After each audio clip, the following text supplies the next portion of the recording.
বিরতির পর স্বাগত।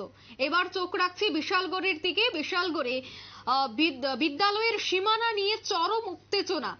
জানা গেছে বুধবার সকালে বিশালগড় আনন্দমার্গ স্কুলের সীমানায় বাউন্ডারি দিতে চেয়েছিল বিদ্যালয় কর্তৃপক্ষ। এমন সময় পাশের বাড়ির মহিলা গৌরী সাহা হাতে দা নিয়ে এসে দাবি করেন সে জমি নাকি ওই মহিলার। তবে গৌরী সাহার কাছে জমির কোনো নথিপত্র ছিল না, এমনটাই কিন্তু অভিযোগ যে গৌরী সাহা নাকি অনেকদিন ধরেই এই সীমানা নিয়ে ঝামেলা করে আসছিল স্কুল কর্তৃপক্ষের সঙ্গে।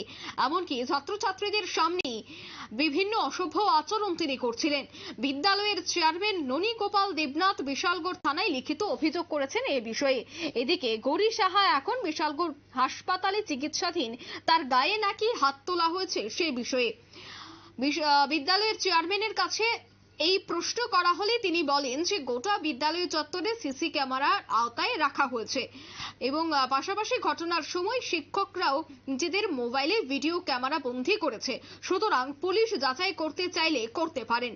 কোন কর্তৃপক্ষের বক্তব্য হচ্ছে যদি মহিলা সেটা দাবি করে থাকে, অর্থাৎ গায়ে হাত তোলা হয়েছে বা আক্রমণ করা হয়েছে, সেক্ষেত্রে সিসিটিভি ফুটেজ খতিয়ে দেখতে পারে, এমনটাই কিন্তু কর্তৃপক্ষ জানিয়ে দিয়েছে।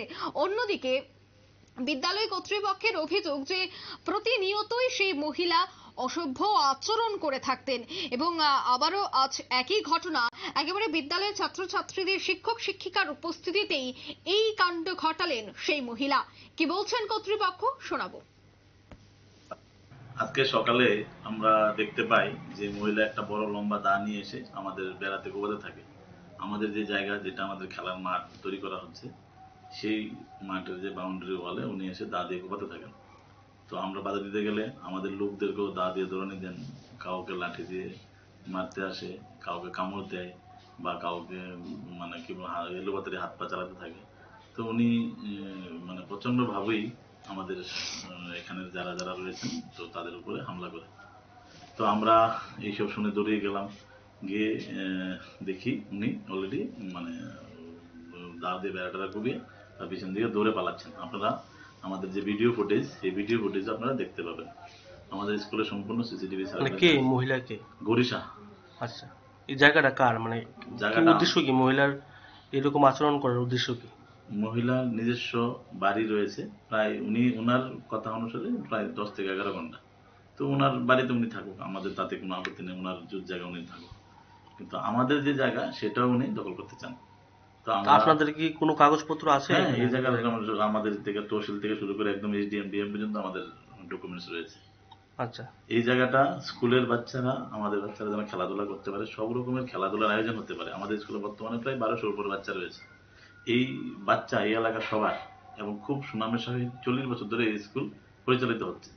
আগামী দিনে আরো ভালো করার জন্য আমরা এটাকে আপগ্রেড করার জন্য আমরা চেষ্টা চালাচ্ছি এবং তার জন্য যতটুকু উন্নয়ন আমরা তা করছি। কিন্তু আপনারা শুনলেন বিদ্যালয় কর্তৃপক্ষের বক্তব্য। রীতিমতো বিদ্যালয়ের বাউন্ডারি নির্মাণকে কেন্দ্র করে প্রতিবেশীর আক্রান্তের অভিযোগ।